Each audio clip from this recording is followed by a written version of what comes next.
Mesdames les ministres, Mesdames et Messieurs les députés, Monsieur le doyen, Monsieur le président d'université, Madame la directrice générale de l'ARS, Mesdames et Messieurs les présidents, Mesdames et Messieurs, chers étudiants, chères étudiantes, c'est un honneur et un plaisir pour la NEMF et pour moi-même de vous accueillir à l'occasion de nos journées d'été 2018 dans la ville de Caen.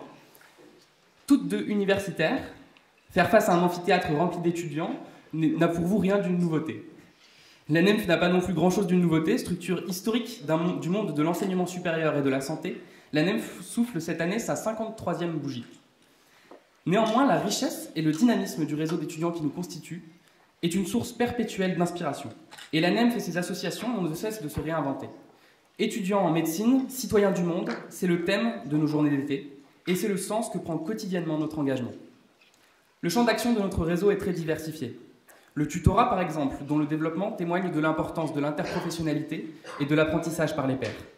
Les échanges internationaux, il faut savoir que le réseau de la NEMF coordonne plus de 350 mobilités bilatérales avec plus de 80 pays chaque année. La représentation des étudiants et la défense de leurs droits à l'université, comme sur les lieux de stage et auprès de vos ministères et de vos services.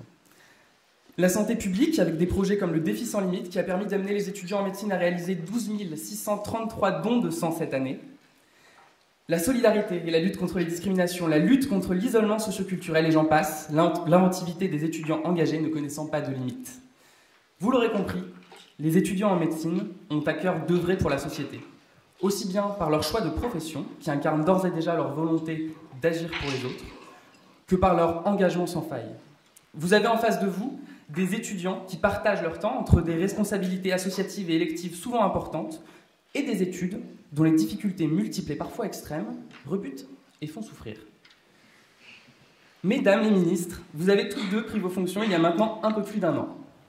Il y a un an, à la même période, les étudiants en médecine sortaient du fiasco injustifiable des épreuves classantes nationales informatisées 2017. L'imprudence ou la négligence individuelle avait été à l'origine d'événements vécus comme un drame humain par une promotion entière connue sous le nom de promo fiasco. Il y a un an, la NEMF et les structures représentatives des internes et chefs de clinique publiaient les résultats de l'enquête sur la santé mentale des jeunes et futurs médecins, avec ces chiffres accablants, 66% de symptômes d'anxiété, 27% de symptômes dépressifs, 23% d'idées suicidaires, dont 5% dans le dernier mois. À ces chiffres s'ajoute le ressenti d'un cursus tenant du carcan, pris en étau entre la PACES et les ECNI. Des conditions de travail et une reconnaissance du statut d'étudiant hospitalier largement décriées à la fois par les étudiants et les professionnels, et des perspectives d'ouverture des cursus qui sont encore bien trop lointaines. Il y a un an, le nouveau gouvernement se fixait pour objectif de faire réaliser un service sanitaire de prévention à tous les étudiants en santé, dont les contours restaient flous et relevés d'annonces de campagne du président de la République. Depuis un an, nous n'avons pas chômé. De nombreux chantiers ont été ouverts.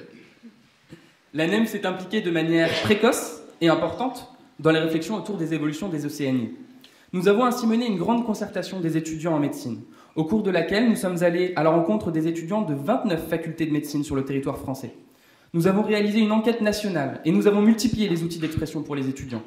Cette concertation a abouti le 28 octobre 2017 à la tenue de nos états généraux du deuxième cycle à Paris, rassemblant plus de 200 étudiants de toute la France pour constituer la proposition de réforme de la NEMF.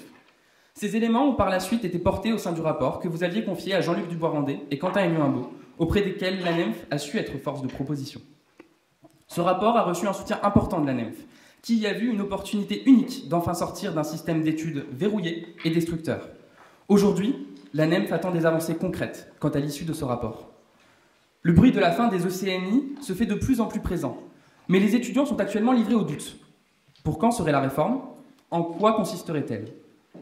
Le bien-être des étudiants a également été à l'ordre du jour cette année, et la NEMF en a fait sa grande cause pour l'année 2018. Nous avons été concertés dans le cadre du rapport que vous avez demandé au docteur Donatamara le 3 avril. Et les étudiants ont de fortes attentes vis-à-vis de l'application des 15 mesures que vous avez prises, mais également sur d'autres plans, comme le volet statutaire et celui des conditions d'encadrement. L'entrée dans les études a aussi connu des bouleversements cette année, entre l'arrivée de Parcoursup et l'apparition de nouvelles expérimentations PACES sans redoublement. La NEMF s'est positionnée en faveur de mesures ambitieuses qui, nous l'espérons, permettront d'oxygéner l'entrée dans les études de santé, à condition de ne pas la rendre discriminatoire d'un point de vue socio-économique, et nous y serons vigilants. Les chantiers nous concernant sont nombreux et complexes.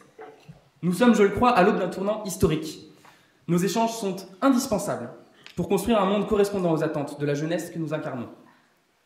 Tant que vous porterez une oreille attentive aux problématiques des étudiants en médecine, vous trouverez à la NEMF des interlocuteurs fermes sur leur position sans être dans la posture, porteurs d'une vision de jeunesse sans être immatures, optimistes sans être naïfs et toujours engagés pour construire leur lendemain. Pour finir, j'aimerais citer une grande femme, Simone Veil, dont les combats continuent de nous inspirer chaque jour. Elle avait prononcé ces mots intemporels à l'Assemblée nationale pour défendre le droit à l'avortement.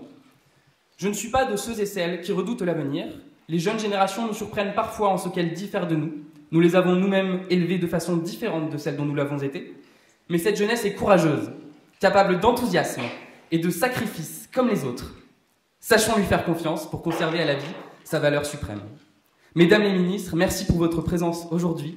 J'ai l'honneur et le plaisir de déclarer les 53e journées d'été de la NEMF ouvertes.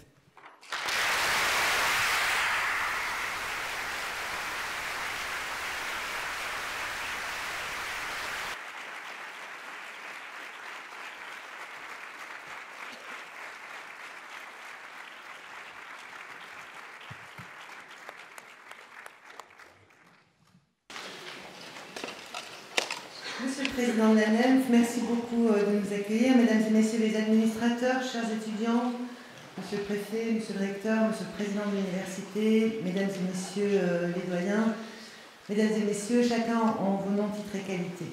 Nous sommes très heureuses d'être présentes aujourd'hui avec Agnès Buzyn, ministre des Solidarités et de la Santé, pour votre Assemblée Générale. Notre présence est quelque part symbolique de ce que sont les études de santé et les étudiants en médecine.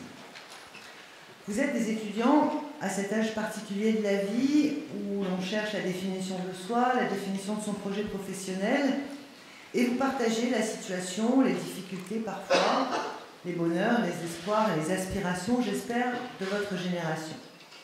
Mais vous n'êtes pas que cela, vous êtes aussi les futurs professionnels de santé dont notre pays a besoin, et en cela vous êtes désireux de participer à définir l'avenir dans lequel vous exercerez.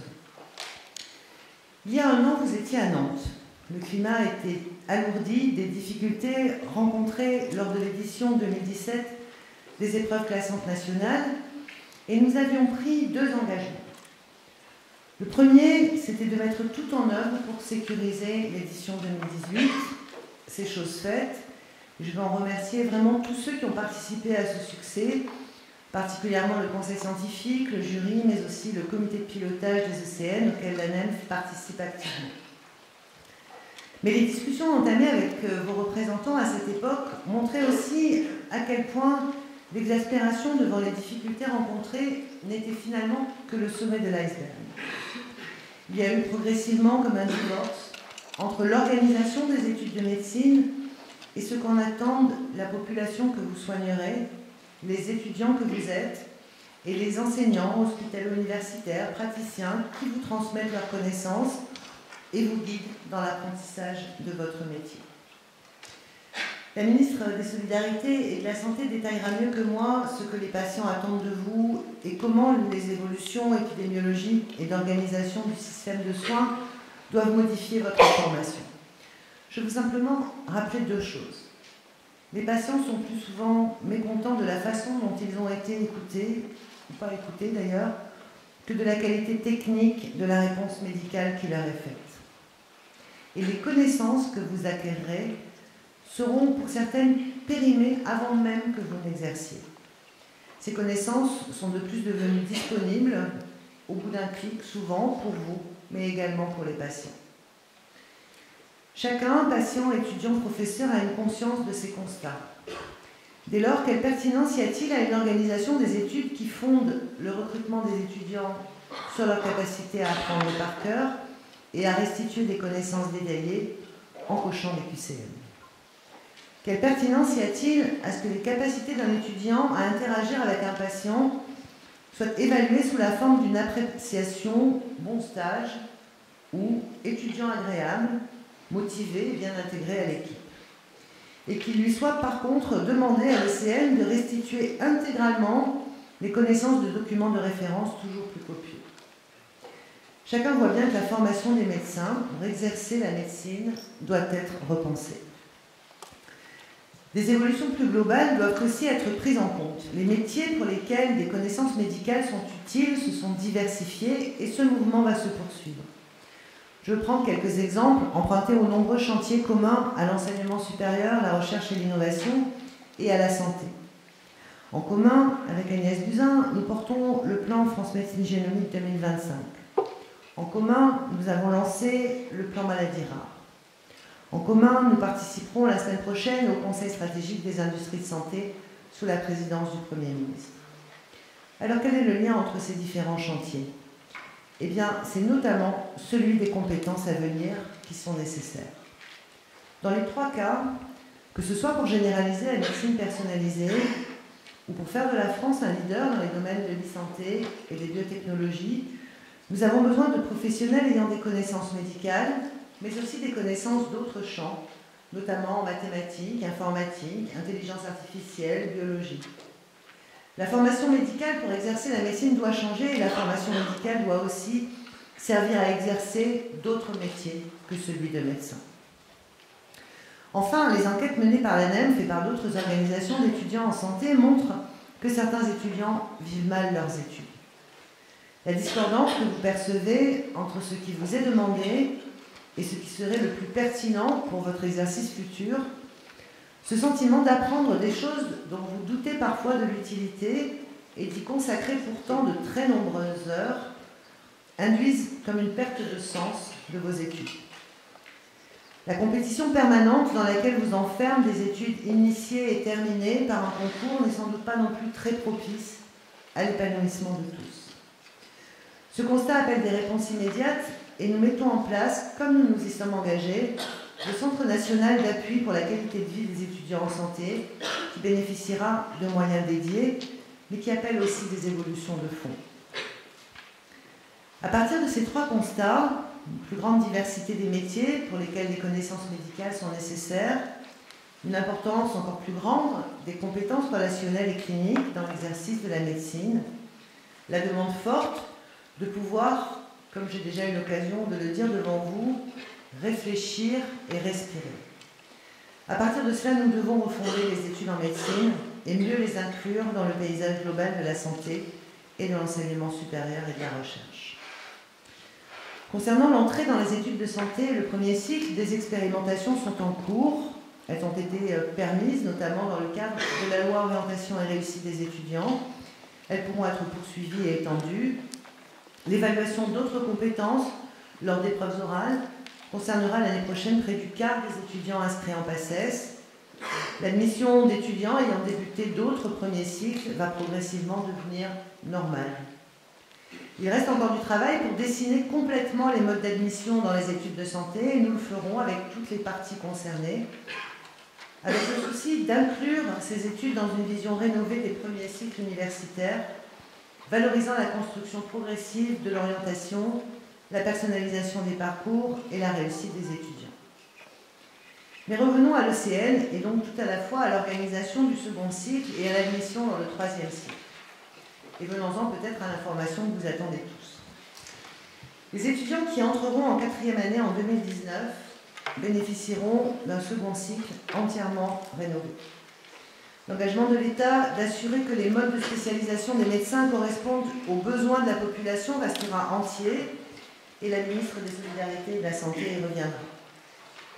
Mais ceci ne signifie pas que les étudiants doivent être classés du premier au dernier sur un seul critère et que cette course au classement doit imprégner toute la pédagogie du second cycle. Dans la ligne du rapport que nous avions commandé au professeur Dubois-Randé et à Quentin Agnon-Imbaud, nous transformerons ce deuxième cycle sur la base de 3 idées directrices.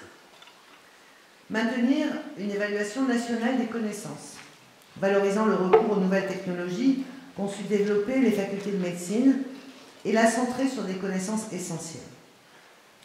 Introduire résolument un apprentissage par compétences et une évaluation des compétences cliniques.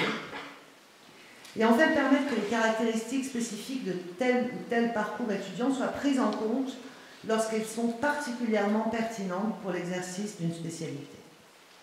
Il n'est pas normal qu'un étudiant qui a assuré le tutorat d'anatomie et exercé comme aide opératoire ne voit cette expérience aucunement prise en compte pour l'accès à une spécialité chirurgicale. Il n'est pas normal qu'un étudiant faisant un double cursus de recherche soit découragé de poursuivre une activité recherche pour préparer le CM. Il n'est pas normal que le nombre d'étudiants souhaitant un exercice de la médecine générale décroisse au cours des études. Ces trois lignes de force dessinent le concours d'une procédure rénovée d'admission dans le 3e cycle, basée sur une pédagogie médicale moderne, compatible avec une adéquation des compétences aux besoins de la population et favorable à l'épanouissement des étudiants. Vous avez choisi l'un des plus beaux métiers qui soit, appuyé sur des connaissances de champs très divers, au service des autres et ouvert sur le monde. Il est donc bien normal que ce soit ensemble que nous dessinions pour ce métier des études à son image. Je vous remercie.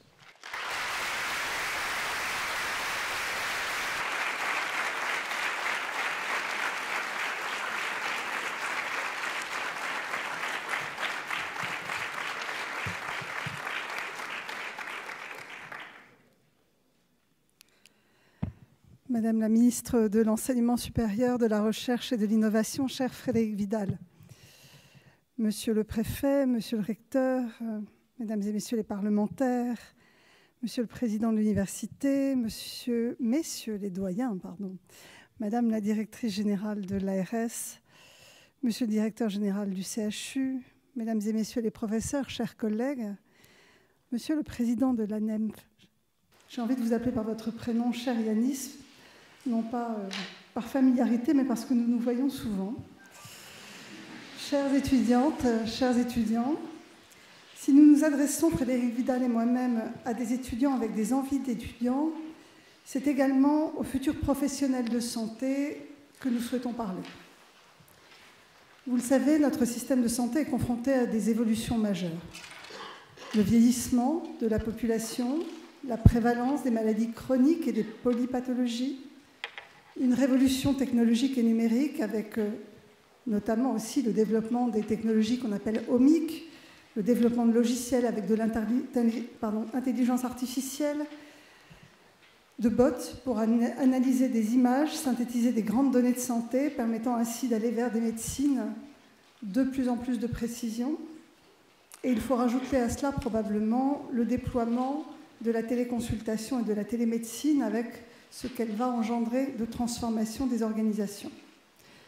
Nous allons devoir vous accompagner dans ces évolutions, notamment évidemment en modifiant les organisations de terrain, mais surtout en anticipant les évolutions de notre ressource la plus précieuse, la ressource humaine, c'est-à-dire les soignants que vous êtes. C'est dans cet objectif que j'ai lancé l'un des 4 chantiers de la stratégie de transformation du système de santé, la formation et les ressources humaines, dans une vision à la fois longitudinale, du recrutement des professionnels à la recertification, et transversale, pour tenir compte de l'ensemble des métiers de la santé et de leur coopération future.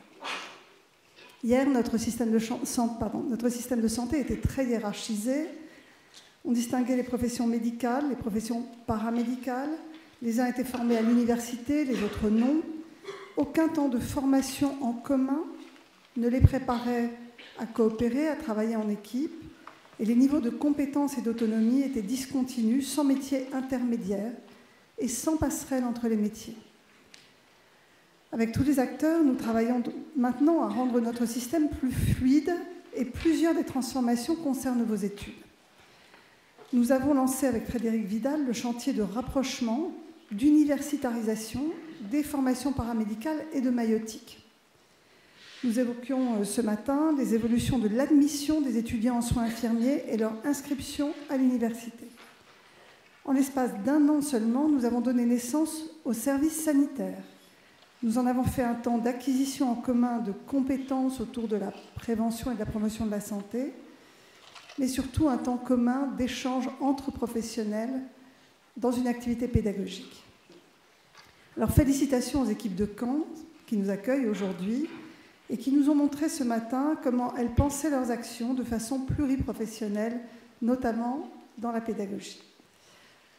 Enfin, c'est avec résolution et surtout par la concertation que nous avons mené à bien le chantier de définition des compétences et des formations d'infirmiers de pratique avancée dont vous avez dû entendre parler. Nous avons installé un premier métier, donc ces infirmiers de pratique avancée, pour établir cette continuité des compétences et cette coopération entre professionnels dont les patients, notamment les patients chroniques, ont de plus en plus besoin. Et cette ouverture aux infirmiers de pratique avancée se réalisera dès la rentrée de septembre prochain dans une dizaine d'universités et probablement en Normandie, puisque les universités de Caen et Rouen ont déposé un dossier commun d'accréditation. Ces métiers vont rendre du temps médical aux médecins. Ils sont indispensables dans les nouvelles organisations que nous pensons. Nous avons également évoqué tout à l'heure la révolution numérique. Hier, vous le savez, le médecin devait avoir en mémoire toutes les connaissances qu'il utilisait. Demain, et je dirais déjà aujourd'hui, les médecins utilisent en routine des logiciels d'aide à la prescription, de l'interprétation d'images ou de signaux, et cela va évidemment s'accélérer. Quant au patient, il peut proposer en consultation de se connecter à telle ou telle source d'information.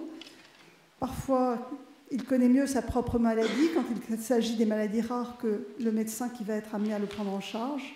Et donc, les pratiques professionnelles et la relation médecin-malade est en train de se modifier considérablement avec ce que développent les Canadiens aujourd'hui, l'idée d'un patient qui n'est pas seulement acteur de sa santé, mais qui est devenu un partenaire du parcours. Hier aussi, notre système de santé, notre système de formation surtout, était fortement centré sur l'hôpital. Aujourd'hui et demain, les Français souhaiteront disposer à la fois de soins de qualité et des plateaux techniques de haute technicité dans des centres hospitaliers, mais aussi des soins de proximité et du confort d'être chez soi, y compris pour les patients âgés ou dépendants. Les études de médecine doivent donc s'adapter à ces nouveaux contextes. Ces nouveaux contextes où, on l'a compris, la coopération entre professionnels est l'élément qui va faire la différence dans la prise en charge et dans l'organisation du parcours des patients, où le savoir encyclopédique est moins important que la capacité à synthétiser des informations et à nouer une alliance avec le patient, avec son libre consentement, au service de ses propres choix. Et je rappelle que l'on confond trop souvent l'evidence-based medicine avec l'application de référentiels, alors que l'evidence-based medicine, c'est bien un trépied qui prend en compte le corpus de connaissances disponibles, la volonté du patient et l'expérience du professionnel. Nous devons donc renforcer les connaissances de base sur lesquelles se construit le regard critique des autres connaissances. Nous devons donc aussi développer l'habilité des médecins à chercher des informations, à les critiquer, à les incorporer à leur pratique et à utiliser, à concevoir les outils, les logiciels d'aide à l'exercice de la médecine ou des logiciels d'aide à la coopération avec d'autres professionnels de santé. Nous devons enfin renforcer l'apprentissage et l'évaluation des compétences relationnelles des médecins. Vous le savez, cela nous est de plus en plus reproché. C'est absolument nécessaire parce que le médecin n'est plus le seul à disposer des informations. Il est souvent challengé par ses propres patients, notamment quand l'information est complexe, lorsque les choix thérapeutiques sont en grande partie définis par des recommandations accessibles à tous. Et évidemment, dans ce contexte, la relation médecin-malade ne disparaît pas, mais elle se recentre, au contraire, sur ce qu'elle a de plus essentiel, la relation d'un humain souffrant et inquiet avec un autre humain disposant des compétences nécessaires pour l'aider à prendre des décisions éclairées qui le concernent. Aristote le disait déjà, je le cite, « Le médecin qui soigne un malade ne guérit pas l'homme, si ce n'est d'une façon détournée, mais il guérit Socrate ou tel autre malade affligé du même mal. Vous ne soignez donc jamais le malade avec un grand M, mais tel ou tel patient avec sa singularité la plus irréductible dans sa solitude la plus nue. » C'est avec ces valeurs au cœur, c'est avec ces objectifs à l'esprit que nous redessinerons la formation du second cycle et l'accès au troisième cycle. Le second cycle, Frédéric Vidal l'a dit, doit permettre l'acquisition des connaissances fondamentales, socles, pour tous les métiers de médecin. Les épreuves classantes nationales ont eu des vertus, indéniablement, d'homogénéiser les référentiels utilisés par tous les étudiants en médecine, de poser de bonnes questions. Quelle est la recommandation? Est-ce qu'elle a été actualisée? Et je dois vous faire un aveu, ce réflexe autour des recommandations, les étudiants de ma génération ne l'avaient pas. Nous n'y accédions pas, ou beaucoup plus difficilement. Elles étaient moins robustes. Et c'est maintenant grâce à la lecture critique d'articles que la médecine fondée sur l'épreuve est véritablement entrée dans la vie de tous et dans le quotidien de tous les étudiants. Le médecin que j'ai été, la présidente de la Haute Autorité de Santé que j'ai été, la ministre que je suis aujourd'hui, ne peut que s'en réjouir. Et c'est bien pourquoi je place au premier rang de mes priorités la pertinence clinique des soins. Sans doute devons-nous limiter le référentiel ou le corpus de connaissances de second cycle pour y distinguer ce qui est essentiel au médecin de ce que tel spécialiste apprendra plus tard, ce qu'on pourrait appeler le bloc primaire et le bloc secondaire. Mais nous devons préserver l'évaluation nationale des connaissances de base que chaque Français exige et est en droit d'exiger de l'interne de premier semestre qu'il va être amené à rencontrer. Le second cycle doit aussi être le cycle de l'acquisition des compétences. Les principaux gestes doivent être maîtrisés, ils doivent avoir été appris en simulation, on le sait, jamais la première fois sur un patient, et leur pratique doit être évaluée. Mais les patients attendent aussi de nous, un comportement éthique qui les aide le mieux à vivre leur situation, à prendre les décisions qui les concernent, à faire face à des drames parfois terribles. Et un étudiant de fin de second cycle doit donc savoir expliquer et surtout savoir écouter les contraintes, les priorités, les choix du malade qu'il va avoir devant lui. Il doit donc comprendre la demande du patient ou son hostilité parfois vis-à-vis d'un acte peut refléter une inquiétude ou l'inquiétude d'un résultat. Il doit savoir repérer que lui-même ou un de ses collègues peut être très inconfortable devant une situation difficile et cela transparaît dans la relation médecin-malade. Il doit donc être en capacité, ce médecin, à savoir où trouver de l'aide. Réorganiser l'accès au troisième cycle, c'est rendre présente l'acquisition et l'évaluation des compétences cliniques tout au long du deuxième cycle. Toutes deux constitueront l'essentiel de la sixième année. Renforcer l'évaluation en stage, généraliser la formation en simulation rendra fiable et reproductible l'évaluation de ces compétences et permettra d'en tenir compte dans l'orientation vers les différentes spécialités. Enfin, nous devons vous accompagner davantage dans la définition de votre projet professionnel.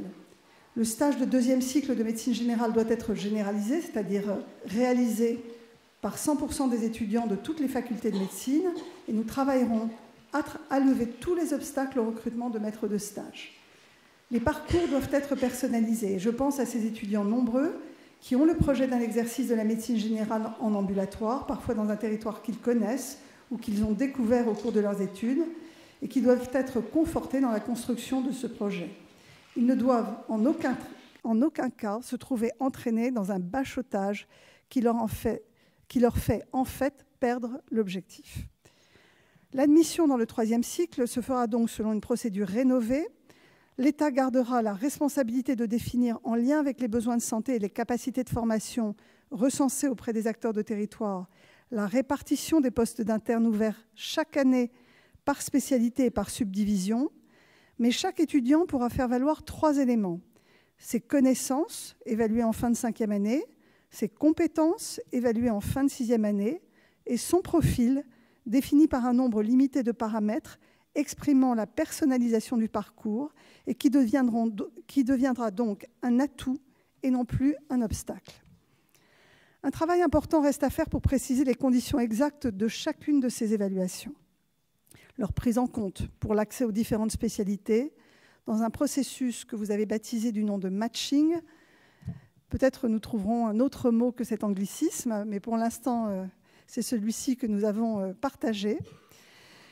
Je pense que nous allons trouver les méthodes qui permettront à l'enseignement de la médecine de mieux servir l'intérêt de futurs patients et des actuels étudiants que vous êtes dans un système de santé rénové et adapté aux enjeux de la médecine du futur.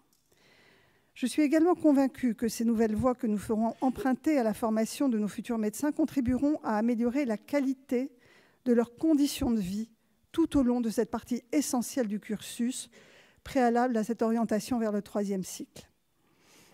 J'aimerais conclure sur 3 points. Quand j'étais médecin à Necker, nous avions un patron, Jean Burger, qui avait marqué la mémoire de l'hôpital Necker. Il écrivait dans un de ses livres, qui s'appelle « La puissance et la fragilité », que je vous conseille de lire d'ailleurs, un avertissement digne d'intérêt. Je le cite. Il disait « À vouloir enseigner trop de médecine, on n'a plus le loisir de former le médecin. » J'ai donc toute confiance en vos efforts, en nos efforts pour offrir à notre pays un système de santé de qualité qui réponde pleinement aux attentes des Français grâce à cette formation rénovée.